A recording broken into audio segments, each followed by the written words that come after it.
Hello everyone. I was going to do my property quarterly update a couple of weeks ago, but so much has happened. Every time I went to start filming it, guess what? Something else has happened. Then I decided to wait until the budget. I was going to do it over the weekend, and then over the weekend all hell let loose regarding interest rates and so on. So I'm here doing it today. It might change in the next 2 weeks. I'm going to the Conservative conference next week. Will Kwasi, our Chancellor, be Chancellor still by then? Goodness knows what's going to happen in the next few days, but I thought I'd lay out how I see it at the moment and then perhaps give you another update after I've been to the conference, if that's okay with everyone. So I've been saying for quite a long time that the market's going to get tougher and more difficult, and that clearly is absolutely right. The budget brought in stamp duty changes. They will help first-time buyers. They will also help investors who up to now have been paying 3% more from £125,000. That will now be from 250,000. So there's some help for property investors, some help. However, any of the help I think that's been given by the Chancellor is going to be outweighed, sadly, by the turmoil in the currency market. And I say turmoil, I mean turmoil, because what's happening now is that the dollar is so strong against all currencies around the world, not just the pound, by the way. And obviously in the UK, the social media and the press and so on have been dramatising this to such an extent that everyone is panicking. There's even talk, and there's already been some mortgage products withdrawn from the market. Now, you know, they get withdrawn every day, mortgage products do, so let's not get too excited about that. Clearly, there is turmoil, there is turbulence, and everyone needs to just sit back, just relax a little bit and stop panicking, because things will be a lot clearer in the next few weeks. If the Bank of England jump in and up interest rates before their monthly meeting, that would, I think, cause more of a problem personally, but we'll see what happens on that. So going forward, if you are a property investor and you've got a fixed term for your interest, then obviously if that's coming up, then I'm afraid you're going to be in for a bit of a shock. It's going to go up quite a lot, I think. Interest rates could go to 6%. They won't jump to 6% straight away. They might go up 1% at a time, but I think the markets are looking for that to happen, and I think the Bank of England have got to do it. So interest rates will go up. There's no question about that. So please don't bury your head in the sand and think they won't. That's the first thing. If you're an investor in property, and you've got interest rates fixed for a number of years, you can just relax, can't you?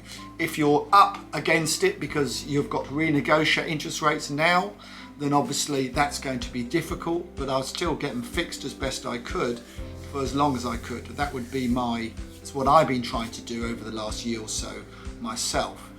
If you are a house builder and you've only got to see what's happened to the markets this morning regarding the big house builders, if you see what the big house builders are doing share wise, then that reflects the whole market really. And the share price for all the big 10 house builders who are on the stock market have all reduced quite a lot today. They might bounce back a little bit, but they've been reducing.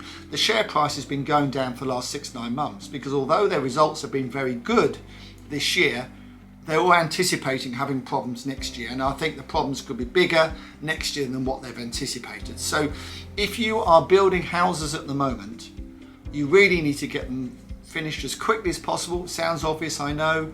Put them on at a realistic price. Do not try and buck the market. You cannot buck the market.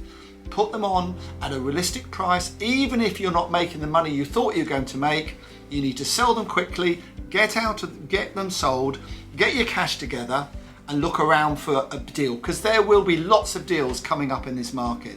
Land is the most vulnerable asset you can have in property terms when there is a downturn, because there's nothing built on it, it's just dirt. And in a downturn, that is the most vulnerable. So if you've got sitting on land, I hope the banks don't want to come and revalue it, because it will be revalued at less probably than it is now. So just be careful if you've got land. If you're looking to start building, I would suggest you may want to hold that up. If you're looking to purchase land to build on at the moment, I think, and you haven't exchanged contracts, I think you need to reevaluate that site and reduce your offer. That would be my advice to you. I won't be popular in saying that with many people I know. If you're buying a home to live in, don't worry about it, because at the end of the day, a home you're living in it is an investment, but it's not the same sort of investment, and it's not the same sort of money you use for your dealing money. So you've got home money, if you like, and you've got dealing money. The dealing money you need to get back in and then wait and see what the market's going to do. Your home is your home. Your castle is your home. So don't worry about that. If you're looking to the future, I would just sit on your hands. I've said this a little bit already, I know, in my last bulletins and so on, but I really feel at the moment, if in doubt, do nout. It's a good saying, it's a northern saying. They're pretty thrifty up north, and you can see why. So I would just be very cautious about what you're doing at the moment. If you haven't exchanged contracts, you may want to renegotiate or even withdraw from the market.